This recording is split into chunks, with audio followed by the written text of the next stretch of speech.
Greetings and salutations, all. I.S. Anderson here once again, and I hope everybody had a happy new year. Hope 2015 is prosperous for all of you, including me.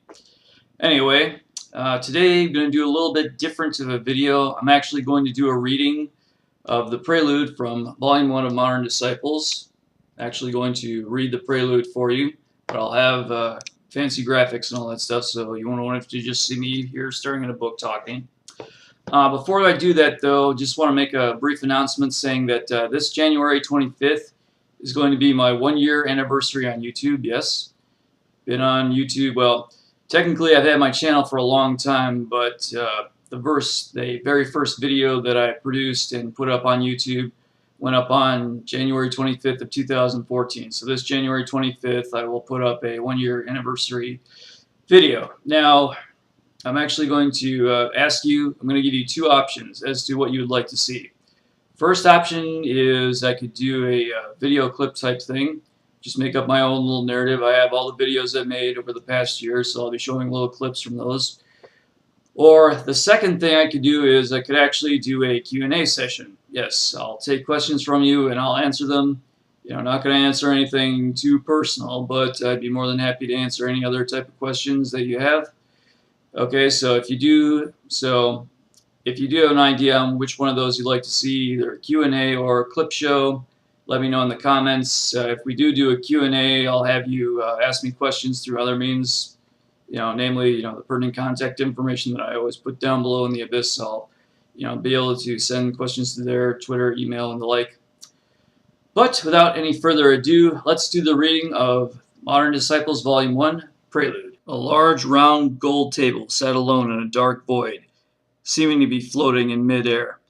It was a table that had not seen guests for many years, more years than mere mortals would dream. But now it was needed again, as were the beings who sat at it. The table had many etchings intricately carved into it. There were some Egyptian hieroglyphs, Celtic symbols, ancient runes, and many other remnants of cultures long known to man only in history books. It was surrounded by large golden chairs, each one designed more for look than comfort. They stood completely straight with no arms. The table and chairs seemed to be nowhere, and yet exactly where they should be. The chairs filled with shapeless clouds of vapor that were pale in color. They had what could be mistaken for faces, or at least faces that could be seen as a child looks into the sky. These vapors only occupied 6 of the chairs encircling the table. "Is this all we can expect?" said one of the vapors in a very commanding voice. Its language was nothing any living person had ever heard, a language lost before our world came to be. "It is more than I expected, given the circumstances," said another voice. This voice was more eloquent, the voice of a woman. "Yes, I realize this is short notice," said the original voice maliciously. "But this is something that will affect us all. We must all decide what needs to be done." A third voice says, "Then may I suggest, my lord, that we convene in person this time." The voice was as deep as the first, but much more subdued. There was a long pause before the first voice answered. "We haven't done that since we all agreed to withdraw from the mortal world." "I know," replied the third. "But as you said, this will affect us all." Another moment went by before the original voice answered. "Very well then, we shall step into the void and state who we are." His vapor was replaced by a large man with golden curls and a thick, meticulously kept beard. His body was as chiseled as a Roman statue. He was wearing a toga and sandals. "Zeus," said the first voice, "King of Olympus." "Odin," said the third voice.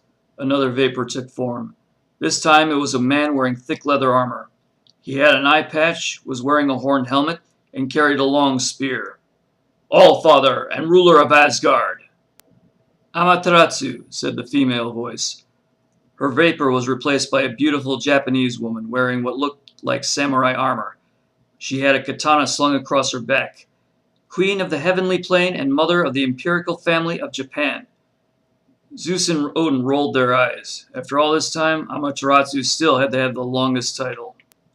"Brahma," said the fourth mist as it formed into a man with red skin, forearms folded in prayer, and an elaborate headdress. "Creator of the world." Horus, said the next mist. It solidified into a bare-chested man with a falcon's head and an eye patch over his eye. Pharaoh of Egypt. Quetzalcoatl, the last mist began to form. It was a thin old man with a full beard and hair, both of which were pure white. Despite his aged appearance, his body was lean and muscular. He was wearing a very elaborate headdress made of red feathers. It was the only piece of clothing he had that could be seen without looking under the table. High Priest of the Aztec Nation. We haven't seen an Aztec in many centuries, Quetzalcoatl, said Horus. We were beginning to think you had all died out. Most of my brethren had reservations about any of us making an appearance, said Quetzalcoatl as he smiled. We decided, however, that now was the time for the rest of you to try and become accustomed to us again. Or maybe a chance to rekindle the fears of people who would be your followers, sneered Odin. How many mortals will you expect to spill their blood for you this time? You are one to talk, Odin, retorted Quetzalcoatl. Plenty of mortals spilled their blood in your name. Better to die in the battlefield than on a slab, yelled Odin. This is no time for our petty bickering, interrupted Amaterasu. Her tone never rose above what it was when she spoke before, yet it somehow demanded the utmost attention. We are here because our common enemy has returned, and we need to decide what they intend to do and what we shall do about it. The queen is right, said Zeus, but Odin does raise a point. We are probably all looking to gain followers from this. Not all of us, said Brahma. There was a slight smile on his face and glee in his voice. It was understandable considering the Hindu gods still had the most mortal followers in the world.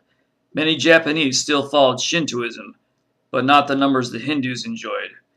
The rest of them were pretty much reduced to legend and a few cults at best. We know that they will try to gain a foothold on the mortal realm, said Zeus. He continued speaking as if Brahma's words did not affect him. The only way we can stop that from happening is to intervene. We will end up influencing the mortals. Is your memory that short, Zeus? Asked Amaterasu. We all agreed we would never directly interfere in their lives again. We all remember that, my queen, answered Odin. But our enemies have most likely made no such pact, and they would probably take great pleasure in turning the mortals against us before they sunder the mortal world, as they almost did before we imprisoned them all. I agree with the queen, said Horus. We must keep as much distance between us and the mortals as we can. We don't even know what they really want, said Quetzalcoatl. They have been free for almost a year now, and they have done nothing, not even attack a single one of us. They won't attack us directly, said Odin. Not at first, anyway. They are no match for us at the moment. They will need to gather strength before they challenge us on the battlefield. There is evidence, however, said Zeus, that their spawn have begun to walk the earth. Have you noticed the increase in the amount of mortals that have died in vicious animal attacks? All the gods looked at each other in reproach. They turned to Zeus, looking as if they expected him to give the logical explanation. It is true, said Zeus. Some of their governments have even managed to capture a few. It has already started. Are you saying that mortal governments are in possession of spawn? Said Horus with a slight fear in his voice. Oh, don't worry, said Zeus with no jubilation. They don't keep them very long. The foolish mortals don't know what they are dealing with. A silence came over the room. The gods sitting around the table seemed to be much heavier than they were when they first materialized in their chairs. All the gods except Amaterasu and Zeus bowed their heads slightly. The air seemed heavier, and they each let their own fingers intertwine. They then looked up into each other's eyes. The looks on their faces were stern. They all waited in anticipation, as if somebody was supposed to break the silence, but none of them wanted to be the one to say what had to be said. Finally, Brahma broke the silence. We all know what must be done then, said Brahma. They all turned to him and waited, their stares locked on him. A couple of fists clenched, some breaths were held, but Brahma's voice never wavered. We must tap our disciples. The other gods erupted with fury. Zeus and Odin both pounded their fists on the table. Horus stood up and pointed his finger to Brahma. Quetzalcoatl looked as if he was ready to draw a weapon. Even Amaterasu raised her voice, if just to make an attempt to be heard. They all spoke of Brahma's audacity to accuse them of having disciples. They talked of the impact that could have on the moral world and how they would not be responsible for such a catastrophe.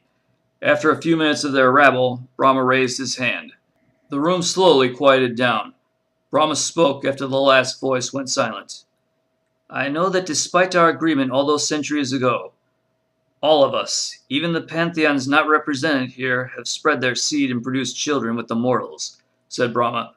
I would not be surprised if we had not done more so in recent years. There are many more single-parent families than there used to be. Brahma gave a slight pause, as if he anticipated another outburst, but there was none. I and my brethren have produced our share, said Brahma. I will be the first to admit it. That may explain the followers, said Odin under his breath. They all heard him, but Brahma pretended not to. And I know that all of your respective brethren have as well, said Brahma, at least the ones that are capable and willing. And that is almost all of them, believe me, said Zeus. He looked around to see all the other gods save Brahma looking at him, with the same degree of shock that they had showed Brahma when he first brought the subject up. Oh, don't look so surprised. Brahma's right, we all have. Your disciples did the most damage, Zeus, said Amaterasu. Or do you forget the reason we made that agreement so long ago? That is just the point, your majesty, said Odin as he gave a deep bellow. It was strange to hear laughter around the table. It was an agreement, not a pact, not even an oath, just an agreement. We all know that those are always broken between pantheons. If no blood is spilled, if no sacred images are sworn upon, don't be surprised when the idea goes right out to pasture. I am glad we are all past our little charade, said Brahma. You realize, said Quetzalcoatl, as he gave a deep sigh. His countenance went from one of frustration to despair. As soon as we tap them, they will be vulnerable to the spawn, and then they will have the right to send as much spawn as they want. None of us need a lecture on the rules of engagement we have all agreed upon with our enemies, said Zeus, with a quick raise of his hand. We were all present when the pact was made. It is settled then, said Brahma. We shall all tell our brethren what we discussed this day, and what we all need to do. Hopefully the disciples will all band together quickly before the spawn can pick them off. Shall we adjourn for now? Said Odin. Yes, replied Zeus. I move we convene again in exactly 5 years' time, assuming no emergency meetings must be called. Agreed, replied all the gods. They all slowly turned to vapor, with their eyes floating in midair. The eyes went away, and then the room went dark.